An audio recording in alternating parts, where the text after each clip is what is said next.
పితా పుత్ర పవిత్రాత్మ నామమున ఆమేన్. ఈరోజు దేవుని వాగ్దానం.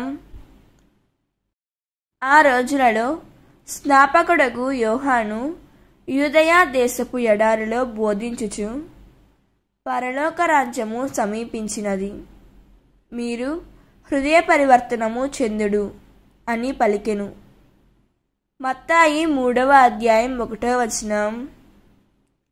ఈ వాక్యం మనకు ఏం చెబుతున్నదంటే, ఆ రోజులలో స్నాపకుడగు యోహాను యూదయ దేశపు ఎడారిలో బోధించుచున్నప్పుడు పరలోక రాజ్యము సమీపించి ఉన్నది, మీరు పాపమును విడిచిపెట్టి దేవుని గురించి తెలుసుకొని హృదయ పరివర్తనం చెందండి అని యోహాను గారు చెబుతున్నారు.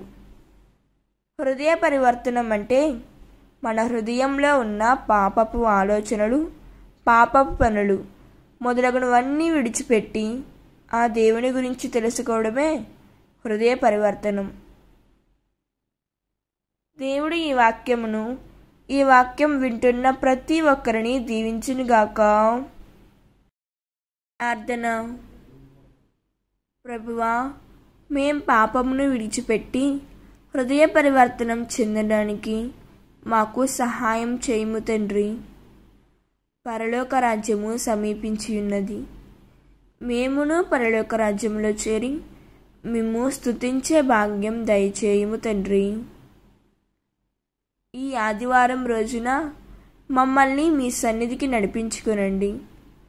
మీ సన్నిధిలో మిమ్మల్ని మనసారా స్తుతించే భాగ్యం దయచేయుము ప్రభువా. ఈరోజంతయు కూడా మా పనుల్లో, ప్రయాణాల్లో తోడుగా ఉండండి యేసయ్య. ఈరోజంతయు కూడా మమ్మల్ని మీ రెక్కల కింద కాచి కాపాడమని యేసుక్రీస్తు నామములో అడిగి వేడుకుంటున్నాం తండ్రి. ఆమేన్. God bless you.